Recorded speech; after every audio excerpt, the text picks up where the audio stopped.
a superb instrumentalist and trombonist. Became an educator at the age of 22. To date, over 18 years combined of teaching. At the young age of 43. One of the most accomplished band directors of our time, he's written over 500 band arrangements throughout his career. Over 2 million views on YouTube of those arrangements.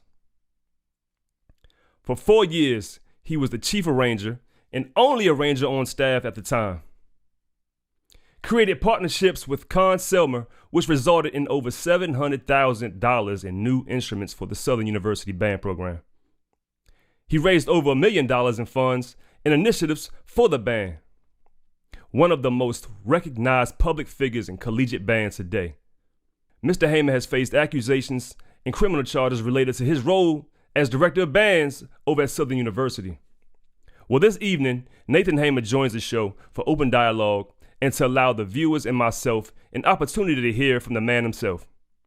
Mr. Haymer, thank you for accepting my invitation, and it's good to have you back on Meet Me on the 50. It's an honor and pleasure to be here. I'm happy to be here. Man, we've been working on this for a couple of weeks, and I'm glad we made it happen. So how are you holding up, during this, just the circumstances? How you holding up, brother? I have my days. You have your good days, you have your bad days. Yeah. I guess I'm going to say is you never know your true strength until you test it. Mm-hmm. And I'm a lot stronger than I thought I was, because if I was to read, if it was like 3-4 years ago and I was to read this Fortune for the Future, I probably would have broke down back then. But when you're actually going through the fire, you have to get it. You have to keep moving. You have to keep going, especially when you know who you are and whose you are. Yeah. And you just have to keep going. So what's keeping you going right now? Like what's the driving force that's keeping you above water right now? A 4-letter word called hope. When you lose hope, you lose all will to live. And I will never lose hope. Yeah. Because I know that, in order to get ready for the next mountaintop, you have to have a valley experience. You have to go down low to get high. So, and I've been here for 3 years now. And, you hear something and you don't hear something. Living your life in limbo is not a good feeling. So at least I have some finality to this thing. It's not what I wanted to be, but it's over. Yeah. So now I can start getting ready for my next, whatever that may be. Yeah. And it's crazy how we think, we can predict how life is going to be for us, man. We just end up in situations like that. This wasn't part of the plan. You know what I'm saying? So, right. It's definitely a test of strength. I would say that, man. So, I was reading that you grew up in Gulfport, Mississippi. How was it growing up out there? Well, actually, you were born in Baton Rouge, but you grew up in Gulfport, right? Yes. Moved to Gulfport when I was 8 years old. Mm-hmm. So I claim both. But growing up in Gulfport, it's a beach town. It's Mississippi. It's casinos, diverse. Well, not too diverse. It's mostly white and black. I had a good experience. I had a good education experience. I felt I learned a lot in the Gulfport School District. Most important, I learned how to read music and I learned how to play. And I had 3 great band directors in Gulfport before I moved up to the collegiate level. Wow, awesome, man. So all of whom shaped me and inspired me. I knew I was going to be a band director under their leadership. It was even before Southern. I knew that I wanted to do that. All right, cool. You have 2 brothers. You got Norman and Niles Haymer. Are they instrumentalists also? No, nobody in my family is. Niles is my twin brother. He's an attorney. Norman is my oldest brother, 4 years older than me. He's a car dealer. Awesome, man. So, how is it as far as, I know you have a lot of family that's supporting you through this endeavor, right? With this circumstance anyway. So, what are their thoughts on the situation, man? Oh, man, my family's great. They've always been there.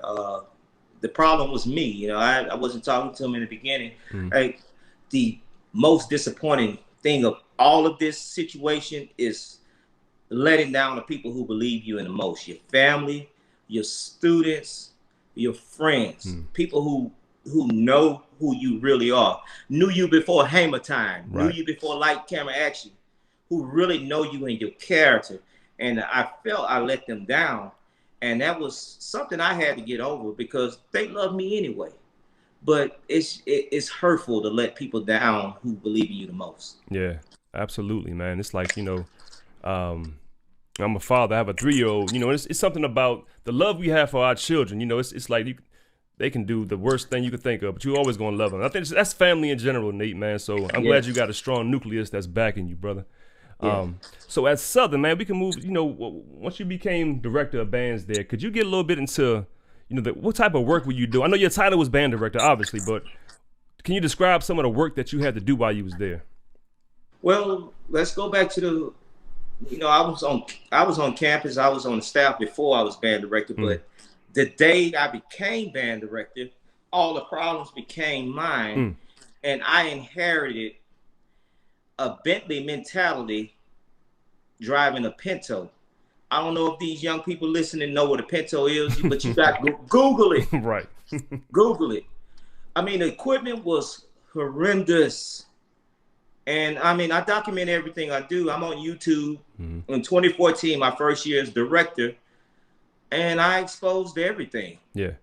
And that was hurtful to have that type of equipment, the type of scholarship package, just the whole 9 yards. Mind you, the Human Jukebox has always been great for 80 plus consistent years. The Southern University Marching Band, shall I say, it didn't become the Human Jukebox till 1969. But the band has consistently been great way longer than I was alive. But to take over a program with so much notoriety, so much history, with a shoestring budget and instruments that's taped together with bubble gum and stuff like that, and it wasn't ideal at all. So I knew I had to do something to fix that problem. Yeah. I mean, we see the end product as viewers, as fans, but we don't know what it takes to get that product out there, man. And I did watch the video you did, and I was like, wow, it's eye-opening that you would never think a program of prestige that come with Southern. It's like, you wouldn't expect that, man. You wouldn't expect. We've been doing a good job for years, taping up stuff and hiding. The problem with being competent, being capable, and being great at what you do and having a standard of excellence is that you're going to perform, you're going to do what you have to do regardless of what happens behind the scenes. And the problem with it is we make our job, competent band directors, we make our job look easy. Yeah. But it's really not. But because I'm always cool and calm and I'm Haymer time, light, camera, action. Let's get it, woo. Everybody saw that. That was Saturday. Yeah. During games, Battle of the Bands, Friday nights, or whatever night. It wasn't every day. Yeah. It was a lot of problems.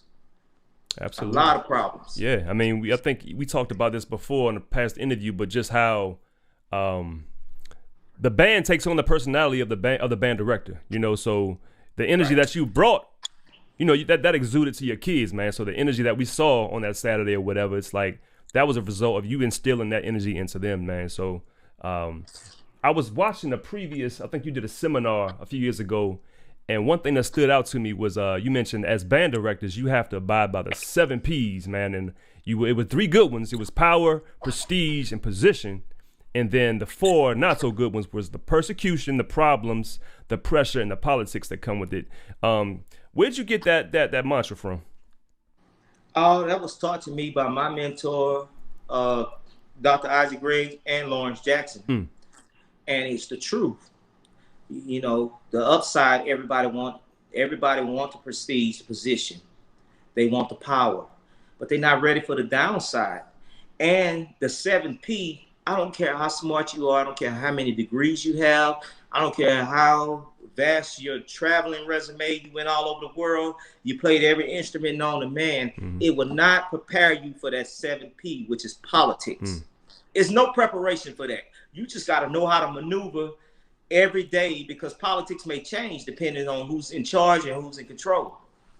Man, that's crazy because, that gets me to my next topic right there. So speaking of politics, how would you describe the culture? How would you describe the culture and the work relationship and that environment at Southern, man? As far as the leadership, the chain of command, how would you describe that culture, man? Politically, survival of the fittest, man. It's a dog eat dog world. You gotta be strong. That's why I say you never know your true strength until you test it. I didn't know what I was going to do day one because I got the job with no notice, by the way. That's another sermon for another day. Yeah. I didn't know what I was going to do, but I knew I had to make the kids believe in me. The first day, I promised the freshman class that we was going to have a big scholarship package, new uniforms, new instruments, everything that you see today, I promised, but I didn't know how I was going to get there. Yeah. I mean, I didn't have a magic wand. I didn't have anything figured out. I mean, I was throwing stuff at the wall to see what stick. But one thing that I have is if you tell me no, it's another avenue I need to take. Yeah. How do I get from, I'm in Houston, Texas right now. How do I get from Houston to New York? There's plenty of roads you can take. If there's a roadblock, you got to take a detour. But I'm going to end up there. It may take me longer than I want to, but I'm going to end up there and I'm going to find a way. Because I made a promise to my kids that I end up fulfilling, but I didn't know how I was going to get there. Yeah. Yeah. So, on an annual basis, I guess, do you submit requirements or requests for whatever you need to leadership? Like, how does that work? You need 30 new baritones. I don't want to laugh. Yeah. 0. That's a 0. My budget was 0. Okay. Instruments, uniforms, travel, scholarships. That wasn't 0. That was $90,000. I had about 235 band members at the time. Everybody didn't get a scholarship. But I want everybody to divide, because I'm not a mathematician, but I know what it is. Divide 235 people. No, 45,000 divided by 235. And I say 45 because that's half of 90, because when you get a scholarship, you got to give it for the fall and the spring.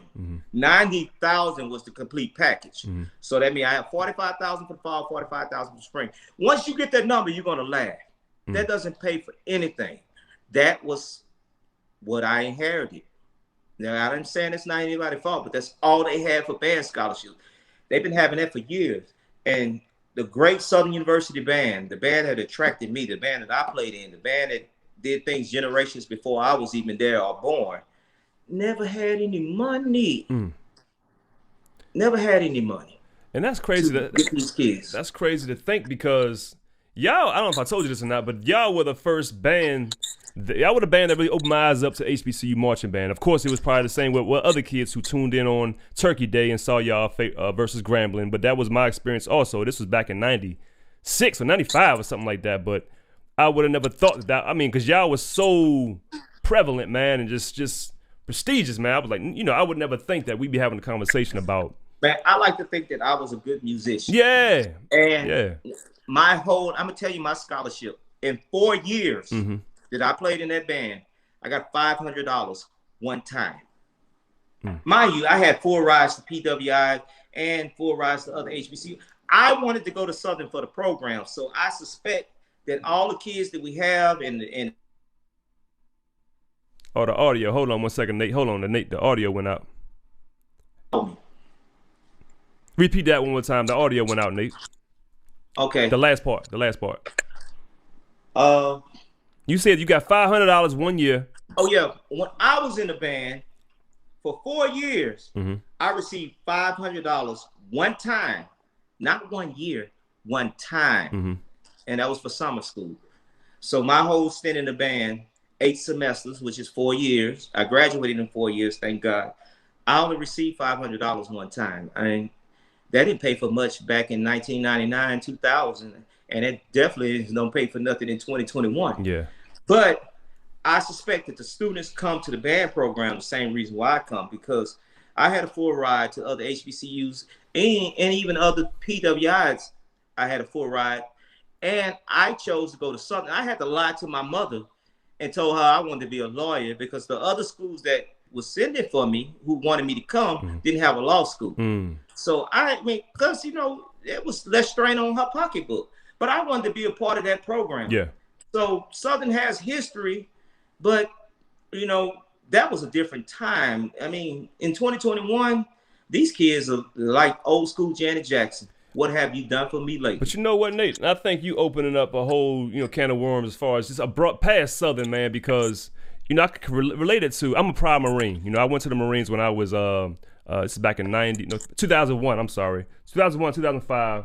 and I'm not sure if you're familiar or not, but the different branches of service, they are all funded, individually based off of what their requirements are. But the Marines, they sell you this thing. They say, look, we are giving you the title, or you're earning the title of Marine. We're not promising you all these, gifts or whatever the Air Force, you're getting the title, man. So you go in with that mentality, like, oh, we earning this title, but at the end of the day, you need money to make that thing run, bro. And y'all had no business playing on them the horns I seen in that video, brother. Nah, so. Well, man, I'm gonna just say this.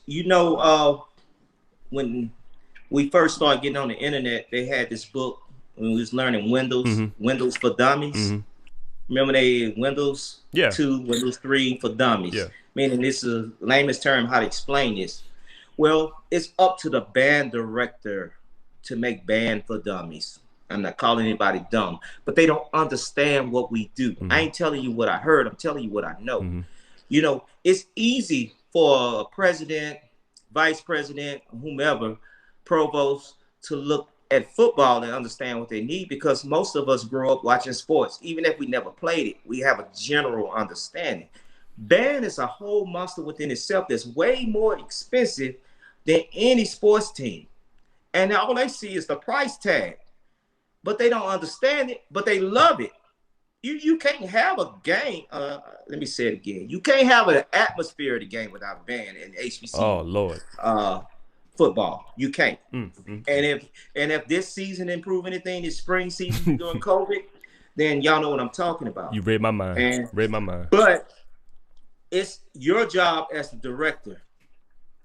It's all of our jobs collectively to make band for dummies.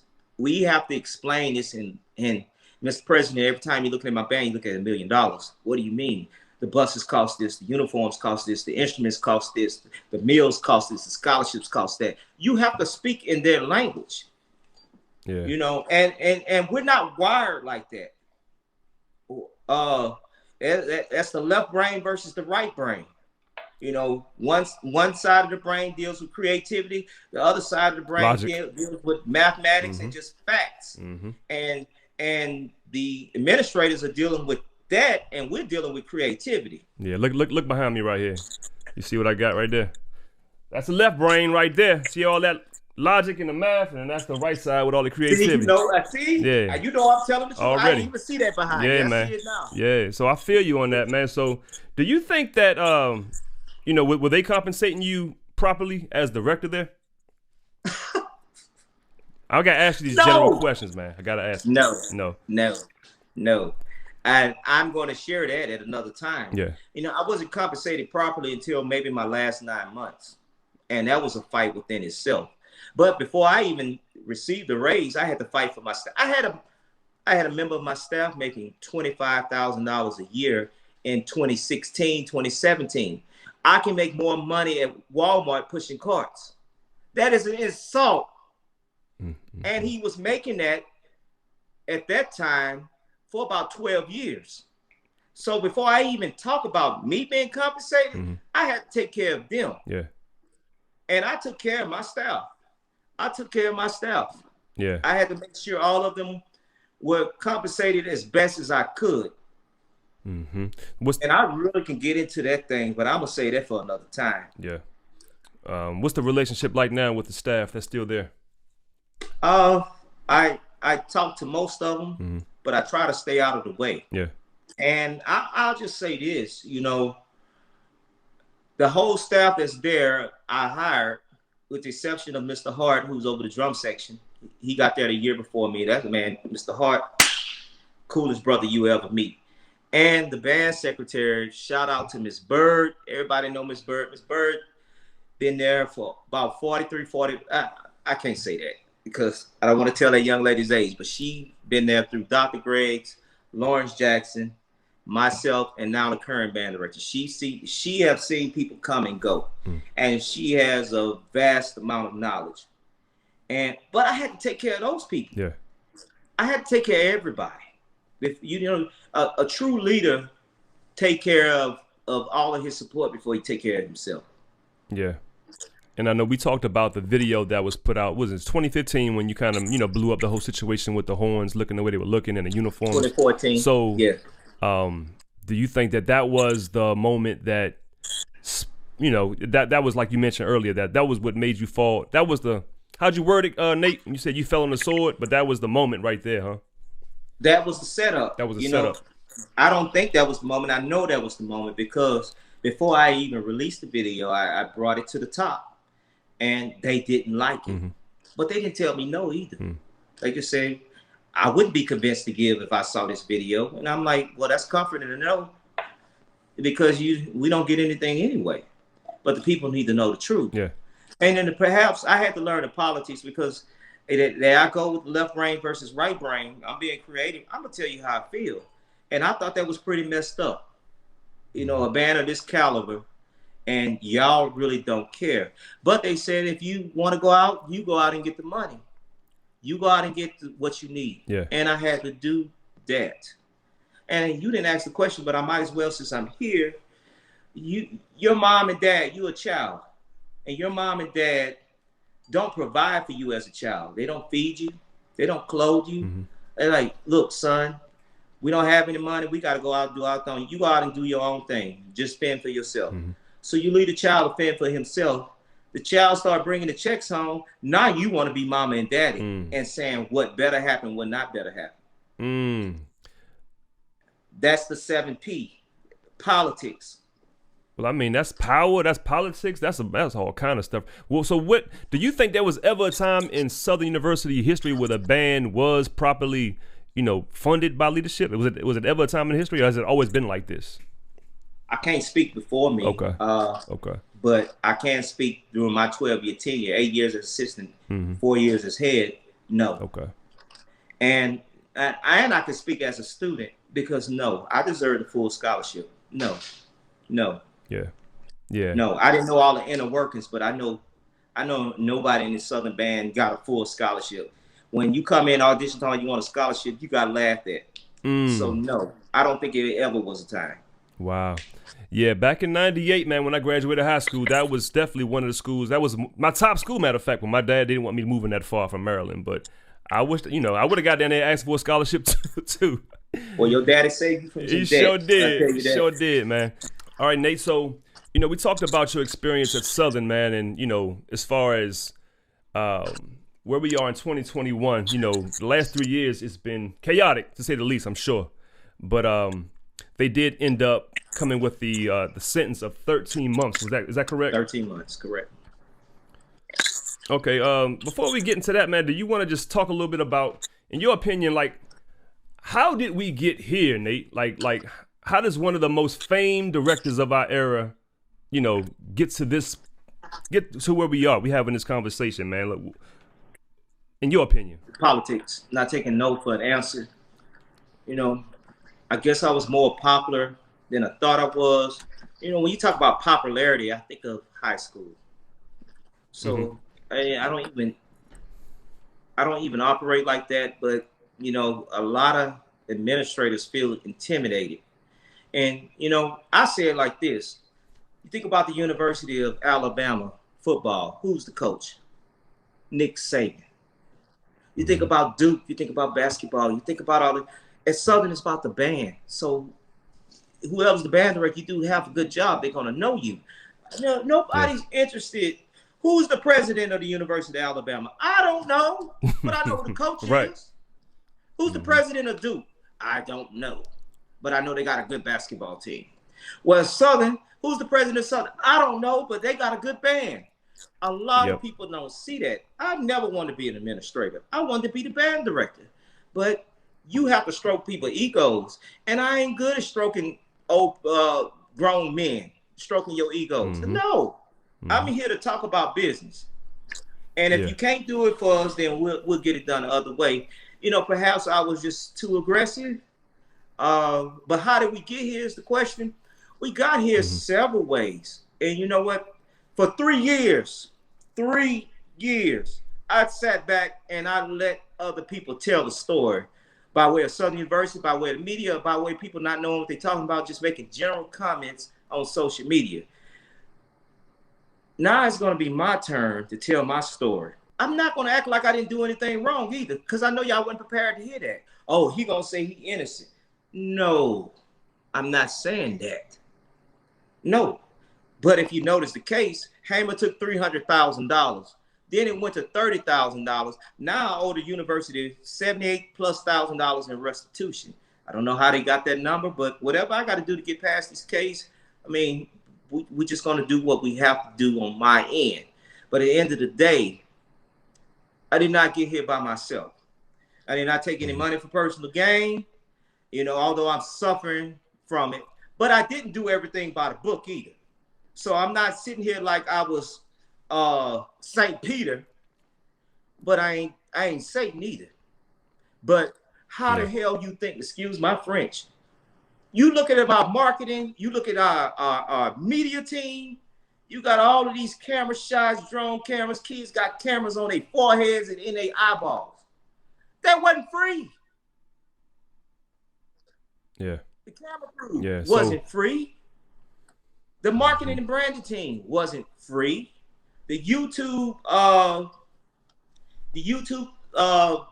things that we used to do, YouTube, Facebook, we did all of these just campaigns. That wasn't free. You have to pay for that. That cost us money. Everything we did, when you looked at the band, like I said, Band for Dummies, you look at $1 million. It cost a lot of money to do what we did. And I had to do what I had to do when I noticed the university doing some things with our money. And that's as far as I'm going to go. No, I don't want to leave y'all hanging. I'm going to tell my whole story. I'm going to name actors, characters. I'm going to tell my story. It's not for you to believe it. It's not for you to take everything, not believe it. It's for you to compare the two. Everybody has their truth, but you only heard one side. But notice what I said in the beginning. I'm not coming to you like I was just completely innocent in this thing. But I did not take any money for personal gain. But yes, I did break some policies. So that's how we got here.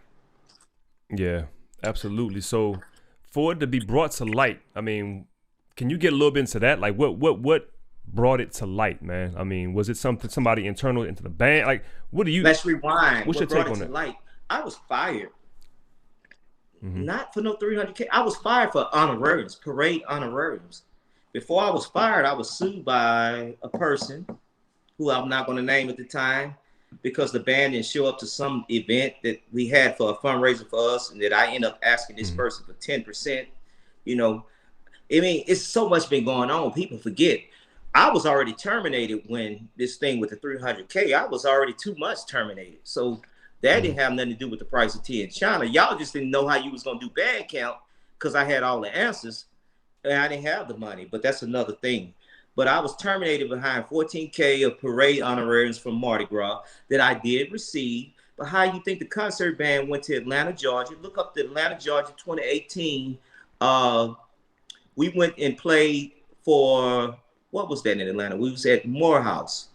HBCU band consortium. We played for that. All the band directors in HBCU, all the who's who was there. Concert band tore it up. But that wasn't free. Okay. That trip cost us, let me make sure. That trip cost us $16,000 to take 80 students. So it wasn't free at all. That's where the money went. And I can say this. After all of that was cleared out, it grew to something else. So I knew it was bigger than that.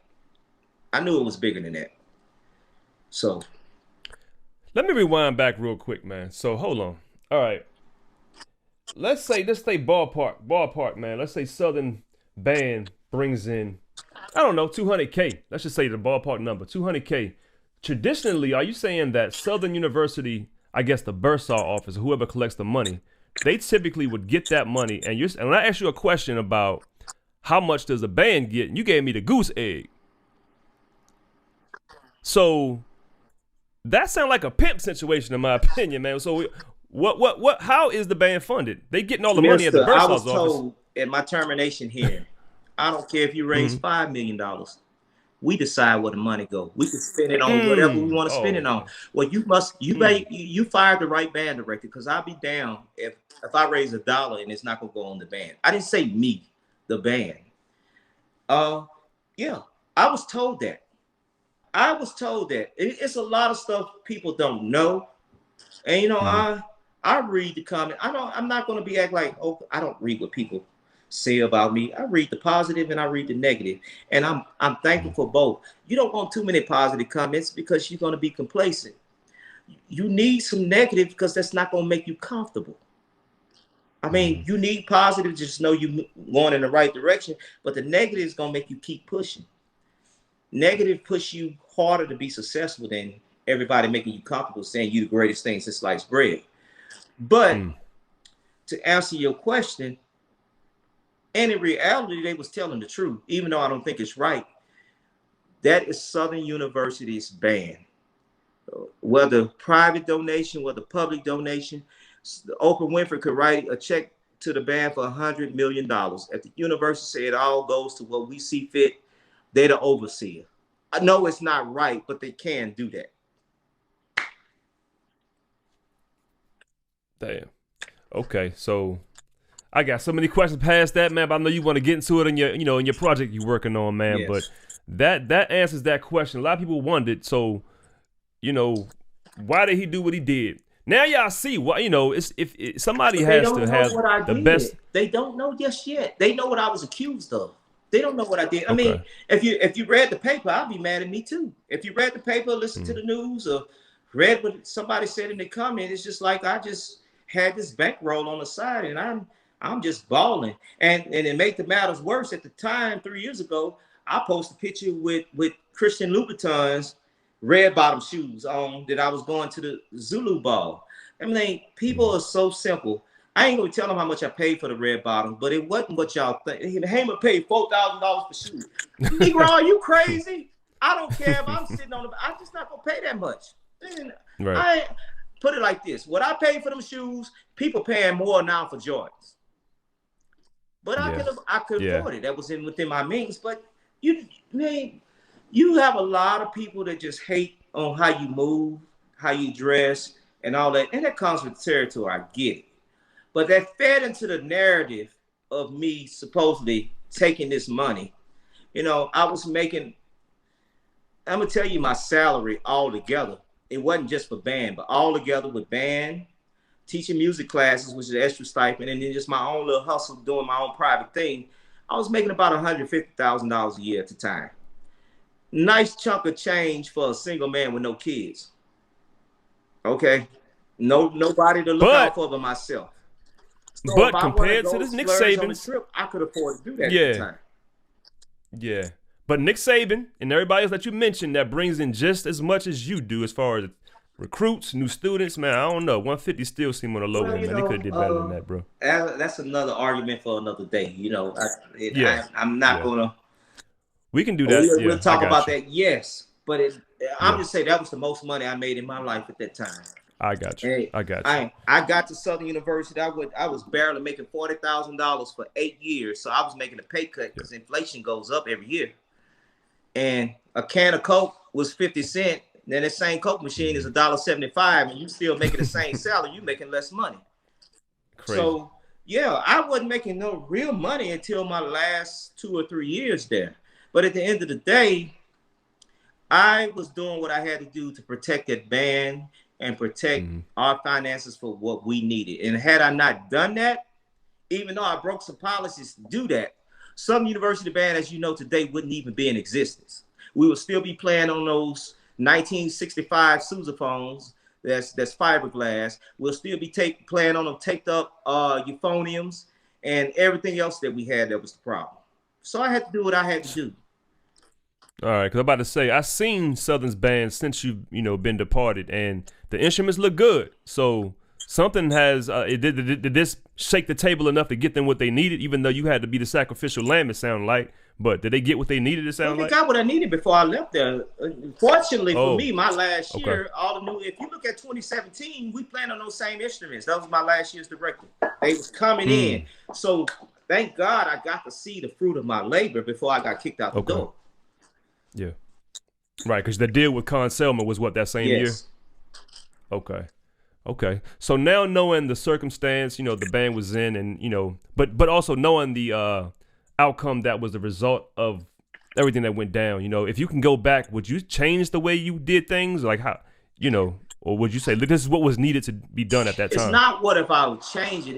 It's more of a scenario to me. Had I not done it, I probably would still be employed, but that mean I would have had to play by their game. So y'all, what y'all see Yeah. now, you wouldn't see.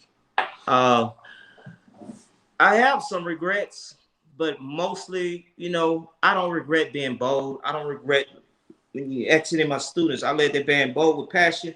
They knew I didn't Mm. play. And business like show business. Let's get ready, drive, and blow. Everything I used to tell them. It was tough love. It was Mm. tough, and sometimes I relax on them. But I wanted the best for my students because I expected the best out of them.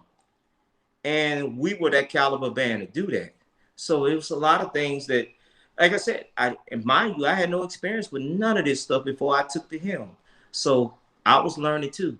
But I always have a mouth, and I like to think I got a good brain in this big head of mine.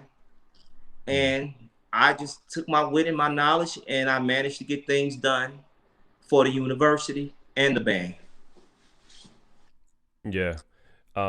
So what has been the reaction or some of the responses that you've heard from some of your former, even your current students, the students that were under your helm at the time? Oh What's man, some of the things you heard from them? I get so many reactions. Probably the biggest thing is when uh, one of the classes, my birthday is February 27th, so that was 2 months ago. They called me for Mm. my birthday on I didn't even know you can do this. Maybe I'm getting old. I What's didn't know up? you can group FaceTime. It was so many on. I Yeah. was just so shocked. I'm like, what's going on? I mean, they really appreciate you, man. They really appreciate you. They know I was tough on them, but I didn't get to really tell my students goodbye, and I don't know if they've been tainted as far as like somebody persuading their opinion about me. But I can't even worry about that because kids are not dumb. They know real from fake, and they know they didn't have to worry about anything when they was with me as far as school, instruments, and everything I promised them we got. All I need you to do is go Yeah. out there and do a good show. And we had some great shows. We did a lot of great things. But now let's go back to the scientific thing, the left brain and right brain. I had to balance Hmm. both because being creative was the least of my problems. I didn't arrange much when I was director bands. I arranged some good tunes, but I went from the only arranger to I'm arranged when I can because this stuff was taxing me. And then let me Hmm. talk about my assistants. They didn't know much what was going on as far as this side that I'm talking about. And then a lot of times they would come, man, we heard this, stay out of it. I don't want you to know nothing. Why? It's not because I'm trying to keep secrets. Somebody got to be creative. If you know what I know, you ain't gonna be able to sleep tonight, and we ain't gonna have no music this week. Don't focus on nothing going in my office. I need them tunes ready. When I go out and Mm. teach the drill, or when I go out and do this, y'all have y'all spot. Somebody got to be creative. If you knew what was going on Yeah. here, you won't be creative. So Yeah. I shielded them and I protected them. That's leadership right there, Nate. Hmm. And the part of being a Leadership. leader, man, I'm gonna tell you this: you get too much credit as a leader, and you get too much criticism.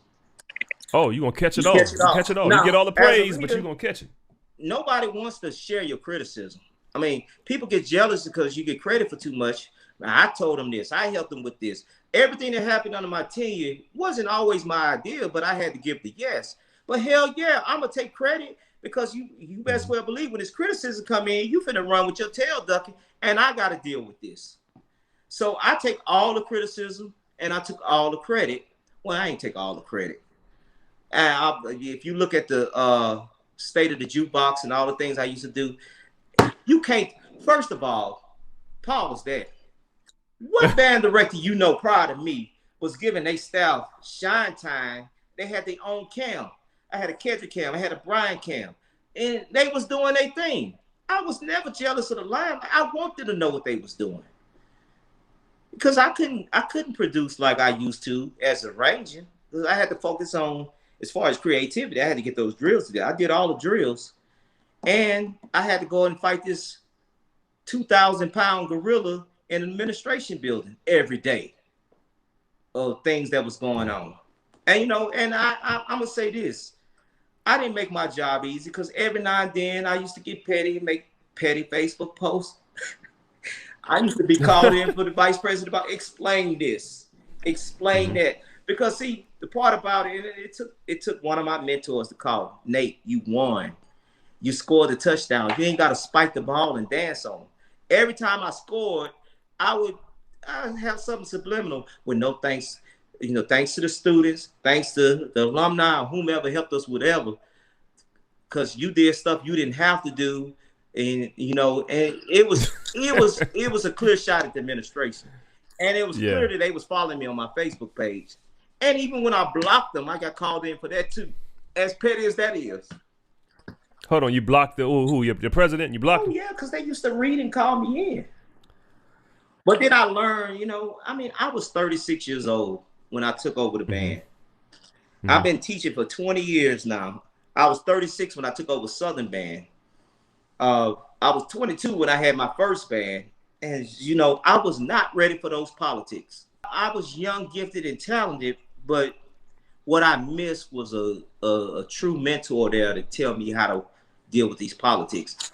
How to move. Yeah, how to move. You have an OG, man. If I could do that for a band director today, I would tell them how to move. I mean, don't do what I do. Learn from my mistakes. I didn't have that. I didn't have that at all because you got the band and then my supervisor was gone. He never came back. It was just like, so yeah, it was new energy. The band took after me. Who was ready? But man, I was just too raw. You ask my kid, man, I was just too raw. And I had to understand how to maneuver both sides. And then when I started managing getting it down, it was too late. No one can feel what others feel, man, so we can empathize, we can, give well wishes and things like that, but we can't feel it. So can you describe a little bit, what are you feeling right now, man? Just with where you are right now in this whole circumstance and being about a week out from having to check yourself in, what are you feeling right now? Schizophrenic. You go from happy to sad to mad to glad. Every emotion known to human, you go through. It was numbing at first. You wake up angry because you just think about things. My dream job ended up being my nightmare job. And it was a nightmare year one. It was long before I was terminated. It was a nightmare year one. And I would like to say this, all you who aspire to be director of a college band, director of bands, it's not what you see. It's not what you see. If your band director is worth his weight in salt, you're not seeing everything because he or she are great at what they do. And as a student, they're not going to tell you what they go through. But man, I had plenty sleepless nights, not to mention the personal hits that I took in my personal life that a lot of people don't know about. Going through a horrible divorce, losing your home to a flood. It's 3 times I had to start over and then getting terminated. And now I'm in a city that I always loved to visit here. That's how I ended up being in Houston. But I never saw myself living, starting over there, cooking. Look at this. I don't want to show y'all everything. You see this soil? Reaching in the oven. Burning yourself. Up. I even say this. Nate. I taught elementary school for 2 years. I didn't tell nobody. Teaching the kids music, because I still wanted to be in music some kind of way. I had a full-time job with benefits, making a decent salary, teaching the kids. And every 6 months or so, they would try to bump me up to the middle school and the high school. In the 2 years that I've been here so far, I don't want to do that. Do you know, these people know who I am, and I thought I would blend in. You got 4 million people in Houston. How you know who I am? But they did.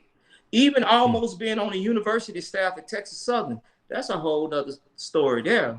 And rehearsing that band, I appreciate that. Shout out to Prof. Gibb. He's going through a lot too. But just for reaching out to me and allowing me to do the little bit that I did.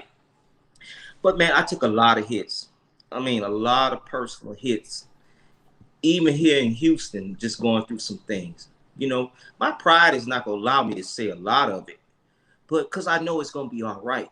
So this is just another chapter. I've never been to jail before, but guess what? If I gotta go, hey, I'm gonna sit down and I ain't gonna be stagnant. I'm gonna do something, even if it's writing my thoughts out, even if it's participating. I'm gonna do whatever I have to do. You know, the most hurtful thing about it is 13 months. That ain't that long.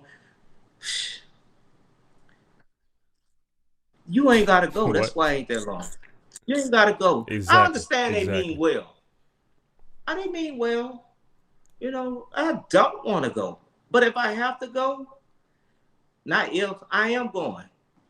And I still don't know where I'm going yet. And they'll tell me within the next couple of days. And I'm going to report to whatever site. And I'm just going to do whatever I have to do to make my stay as pleasant and as short as possible. But I'm tell you this, I'm going to leave out better than I came in. Because now I have that time to sit down, and you giving me 13 months to plan and write down plans and plot. I don't know what I'm going to do. Never say never. Is Haymer coming back to the band world? I don't know. I really don't want to. But if it's my calling, I will. Why I don't want to? Not because of politics and just the things I've been through. I still love band. I don't want to because I'm scared of myself. I mean, people gave me too much credit. Now, this guy who was this dude at Southern that y'all was describing, how I'm gonna top that dude? Because right now, you see, when I took over Southern Band, they didn't know what to expect. They knew I was a ranger, but they didn't know what to expect as a band director. I like to come in with this clean, with no expectations. I can exceed nothing. But now, wherever I go, y'all got Haymer. This is what you gonna do. There ain't no secret to a good band. Ain't me waving my hands. It's work. Yeah. Do I have what it takes to come home 1, 2, 3 o'clock in the morning again? Do I have what it takes? Man, I've been through so many hits, man. Do I have what it takes to live that life again? Yeah. And that's a question that I have to answer myself. Yeah, I mean, like the only constant in life is change, Nate. So I mean, with one thing about you is that you've always seemed to be a couple steps ahead of change, man. So however you land on, you're gonna land on your feet. I got no doubt about that, man. That. I think it was back in 2017. I forget the year, man. But you was talking to your band and all of your I guess all the people who came in with you back in '97 were there, and you were speaking in the band room to your kids, saying that, look around. Homecoming, okay. And then you looked around, he said, look around, everybody. Somebody in this room is going to be the next band director, right? All I know is this band is going to continue, and the next band director, the next group of directors is going to come from right here in this room when that day comes. You never know when it comes, you're just going to be ready. So just remain a family, we are a family. You know, I tell you a lot of things I have to tell you to motivate you. I use the motivational word. You'll say that right now, you got company.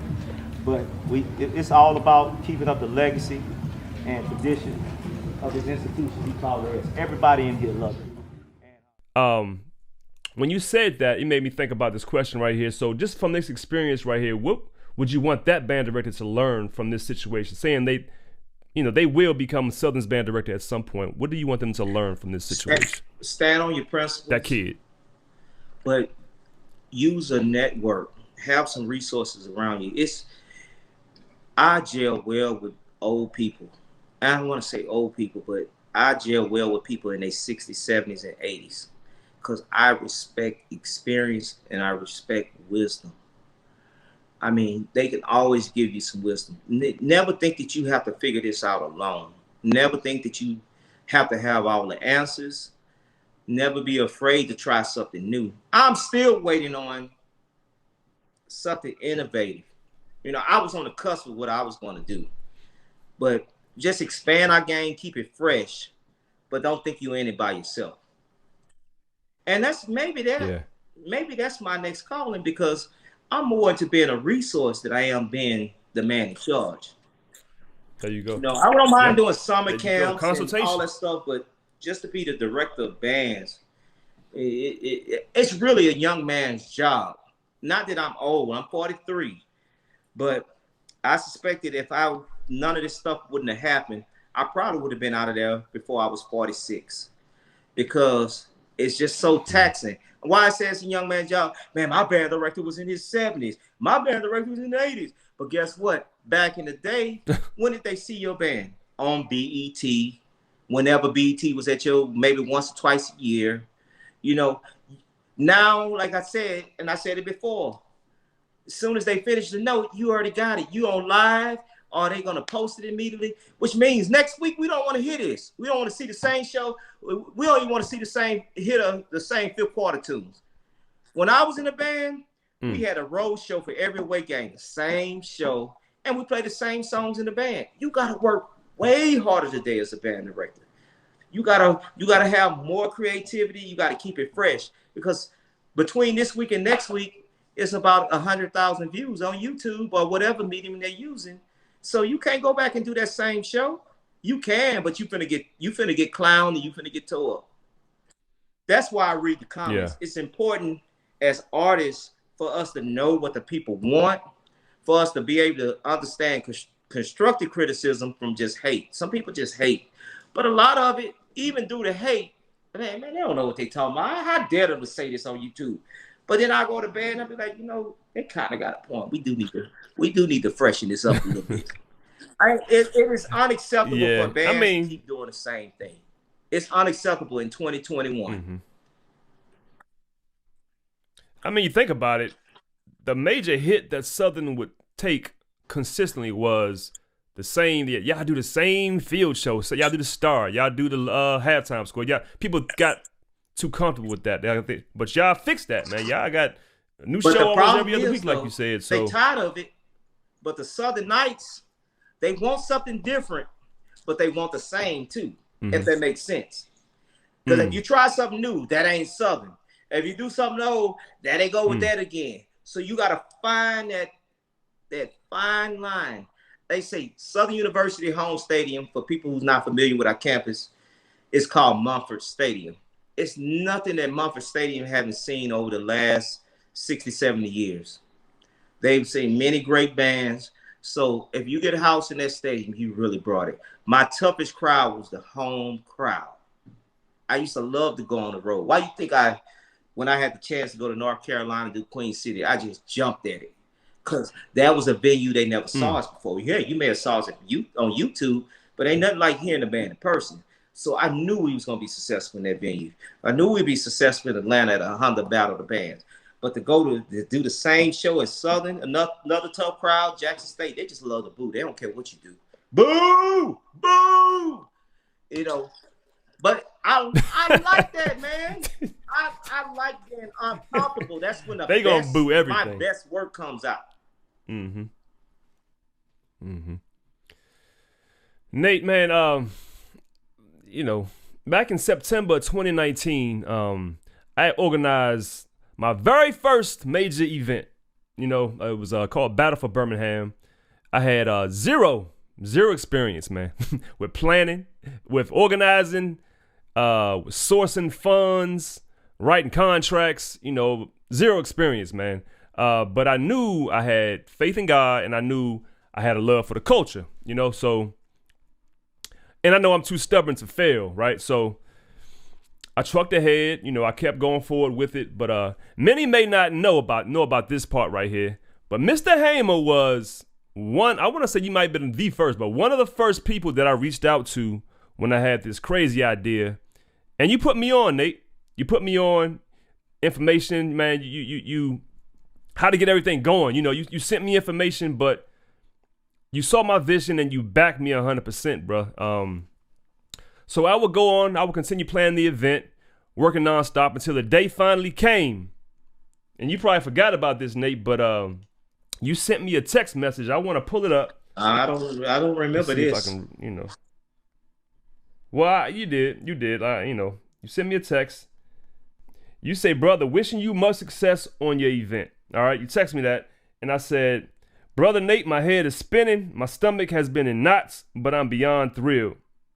And you said, it's your production, but trust and believe it's going to work out and you'll be able to chill and laugh when it's over. You know, so I want to look at you and I want to say, brother, man, this is your production, Nate. You know what I'm saying? This whole life thing, this is your production. But I want you to trust and believe, Nate, that it's going to work out and you will be able to chill and laugh when this is over, brother. And I know it don't sound like something that you can look at right now, but I just want to relay that same message to you because that meant so much to me when I got that. Because an event was successful, and I know whatever you get into and whatever the other side of this thing is going to be successful for you as well, Nate, man. So I just wanted to say that to you and close with that. But anything you want to say, man, the floor is yours right here, From Nate. your mouth to God's ear. I mean, I have no idea what I'm going to do on the other side of this, but you know, the work continues. I appreciate the support from everybody. I appreciate the love. I just appreciate everything that I've been through, good, bad, or indifferent, because without that, I wouldn't have a story to tell. And I just want everybody to stay tuned.